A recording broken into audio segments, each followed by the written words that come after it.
just one look and I'd get caught too. Hi guys, welcome back to another video. Hope you're all doing really well today. So I thought I'd bring you along again today. We are on the road still. Oh my god. So a hornet just landed on the mic. That was slightly terrifying.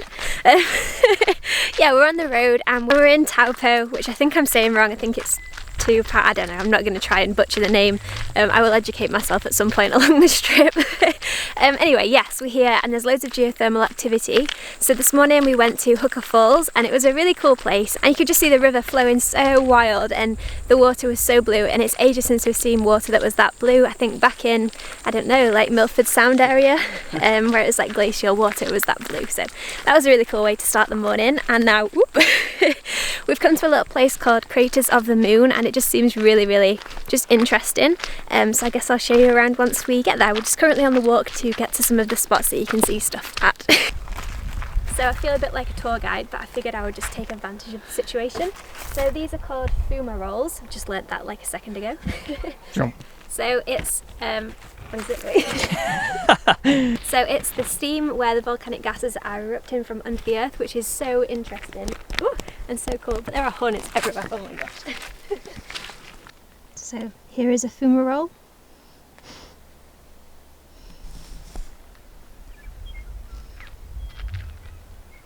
When we signed in we had to pay $8, and I got this cute little stamp from the guy who is adorable. It's just a little smiley face. But so far we think it's really interesting here. Apart from the hornets can go.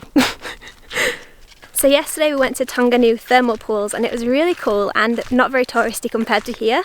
And there were so many of these really cool mud pools. So reading the sign, mud pools occur when steam condenses into water near the soil surface. The resulting acid soup eats away at the surrounding rock, turning it into a soft mud that bubbles and burps as more steam and gas tries to escape. Hydrogen sulfide gives mud pools their distinctive rotten egg smell. So anyway, back to today. We're just going to keep walking around. This track takes about an hour, so I guess I'll just show you some spots along the way and share the education as I learn. And you know it too. All I do is think about you. So welcome back to Kay's educational programme. This here, I don't know if you can see, it's quite steamy, is a crater, and that's caused when there's a blockage in the steam vent and then the pressure starts to build up and then eventually there's a big explosion and it causes a big hole like the one you can see right here. I would not want to be around here when that happened. No, thank you. So we were just reading the little map here that the guy gave us, and these little vents here you can see are called slump cracks. Yeah, we're not really sure what that's all about, but it's really interesting. It looks really cool. There's also a warning on this map that if the siren sounds for more than 1 minute, immediately evacuate the park in an orderly manner using the designated pathways. Slightly ominous. And just in case you were wondering, danger, hot steam burns. Fancy that.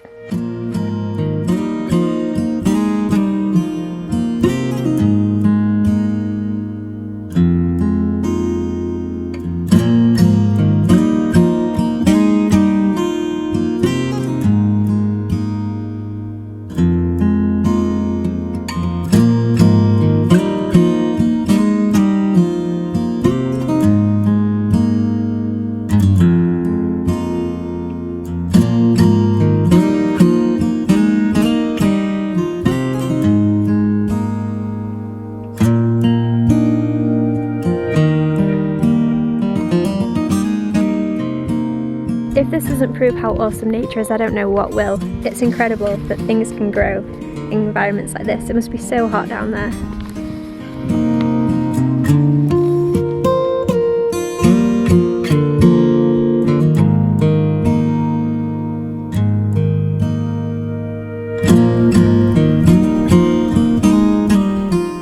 Steam facial. If any of you guys have seen The Little Mermaid, this reminds me of that scene with Ursula.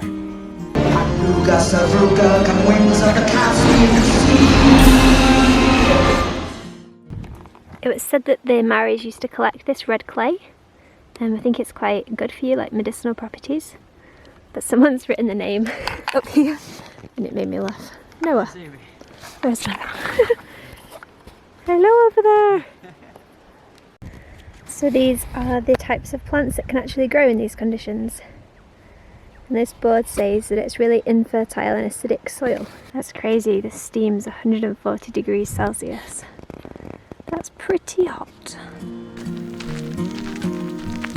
Damn, the kettle's boiled, turn it off. Oh no, it's going to boil.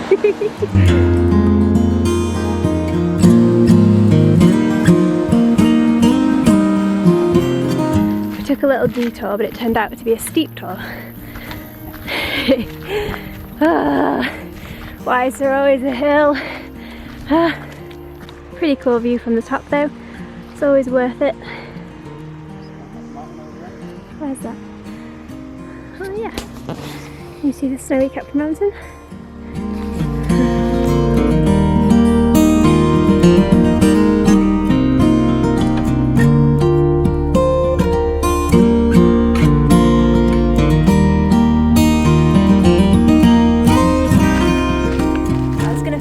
Down these steps, but it's not going to work out for me. So next we're going to a rapid, which is a hydroelectric dam, and it creates energy, which is really cool. So we're going to go there next. So yeah, we're just going to walk back now.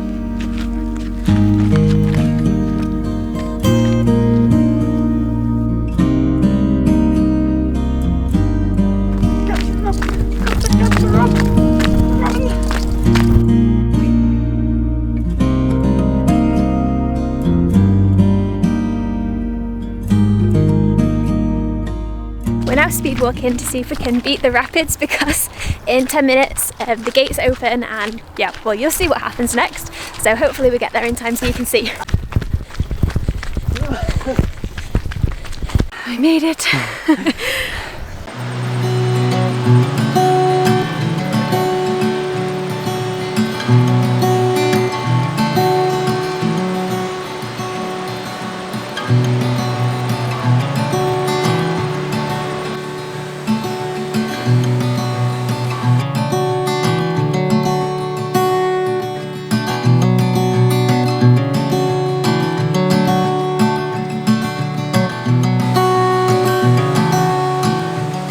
Well, we made it, and I can't help but feel that was slightly anticlimactic. I think what I was expecting is this scene out of the film with Jim Carrey when he's pretending to be Noah from Noah's Ark.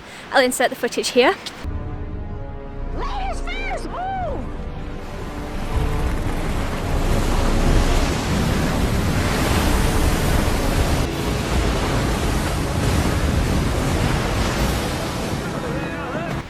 So you can see why I would be slightly disappointed with that, but it was still really cool to see the dam open and all the water come out. So yeah, I guess it's the first for everything, and that was an experience all the same. Maybe a last as well. Maybe at last. We're back in the van now, and it was really cool to see that. And we were reading earlier, and apparently 15% of New Zealand's energy comes from that river, and it's all like renewable energy. And I think that's really, really good to see, you know, places trying hard to find different types of energy that's renewable. Anyway, we're going to go now to wherever we're going to sleep for the night. I've got no idea where it's going to be, so I guess I'll catch you when we get there. What a nice view.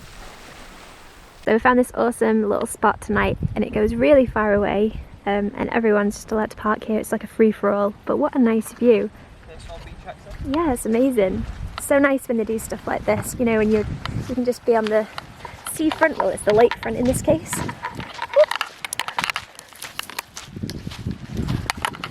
What do you reckon? Pretty good. So peaceful. I love it when we find spots like this and you can just have the doors open, you can hear the sea, it's not the sea, but the lake, you can hear the lake lapping up, and it's just really relaxing. Yeah, I'm sorry if every time I've tried to speak today I just can't get my words out. My brain's not quite connected up properly today. Anyway, I'm working on it. I think I've got a few food allergies, and it's just, yeah, bit of a mission. Ah, this is nice though. It's so clear. Wow.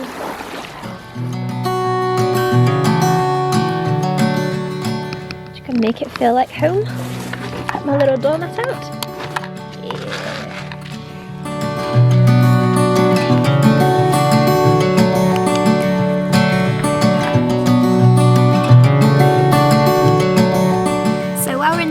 location, I figured I would share with you guys the pros and cons of van life, because it seems to me like a lot of the van life people on YouTube just show all the good sides of van life, but actually there's quite a lot of negatives too.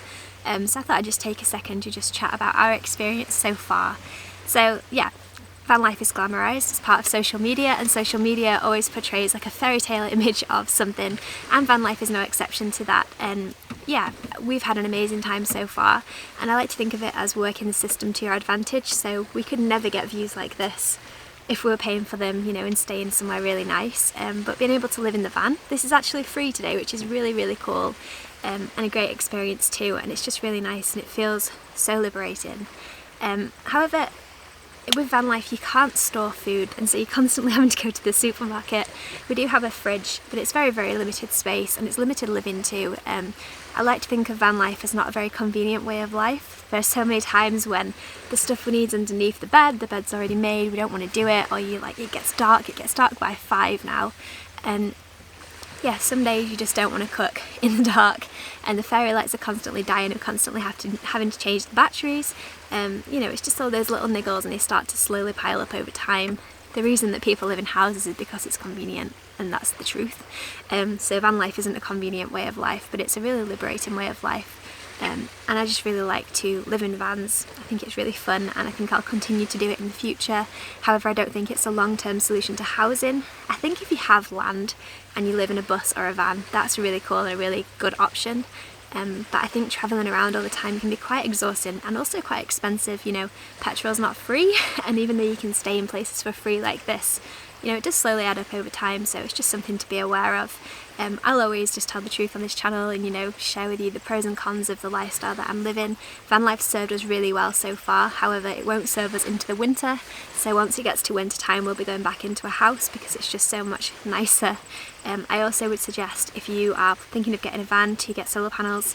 We don't have solar panels, we run off the inverter, and on days like today we woke up this morning and the car battery was dead because we'd forgotten to flick a switch on the inverter, and so we'd actually just sucked all the power out of the car battery, which isn't an ideal start to the morning, but thankfully some locals helped us to jump the van. So yeah, it's just all those things to keep in mind, because if you don't have solar, then you've got to constantly be relying on campsites to be able to charge things, or, you know, like, I don't know, going to libraries and stuff like that. So it's just another thing to keep in mind, because that does eat into your day, and we can't be constantly going to cafes because it just costs a lot of money to go and get a coffee every day, or, you know, whatever. And a lot of the time those places don't want you to charge there, so they hide the plugs. So anyway, I thought I would just touch on that topic. If you've got any more questions for me about van life, the pros and cons, then just let me know in the comment section below. I'd love to hear from you guys. And now I'm gonna go for a very, very cold swim, but I feel like it'll be liberating, so let's go. We're crazy. What do you reckon? Yep, absolutely mad. I can't go in the water without goggles nowadays. It scares me a bit too much, so goggle life is strong.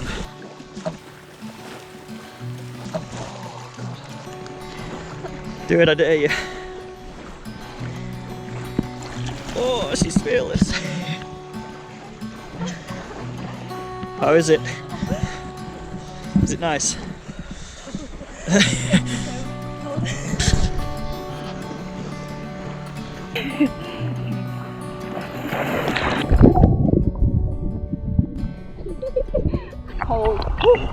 Cold. Oh, it was nice though. Oh god. It's not too cold, it's just pretty cold. It's so clear. Oh my god. Yeah, we're putting it to the test this year. We're going to do more cold water submersions. I think it's really good to get out of your comfort zone every now and then, so it is a start to a very cold year.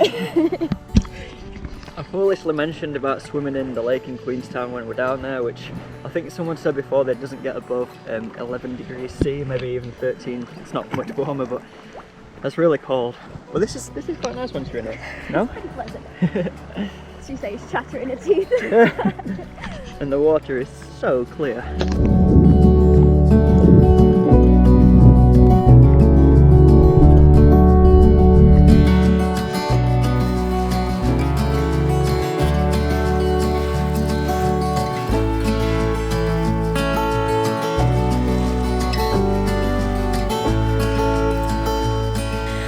That was very, very chilly, but really, really nice. So it's something me and Dom challenged ourselves to do at the beginning of the year, and obviously we're quite far into the year, but who cares about New Year? It can be a new year whenever you want it to be.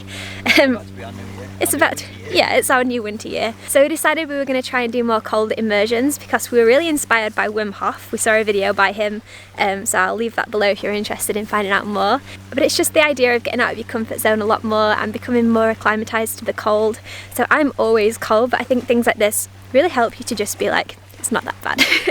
And it's not that bad to be that cold, and you know, you actually realise that if you just take the panic out of it, it's not as cold as it seems. So yeah, that was really fun, and I'm really excited to do more of that in winter, so watch this space.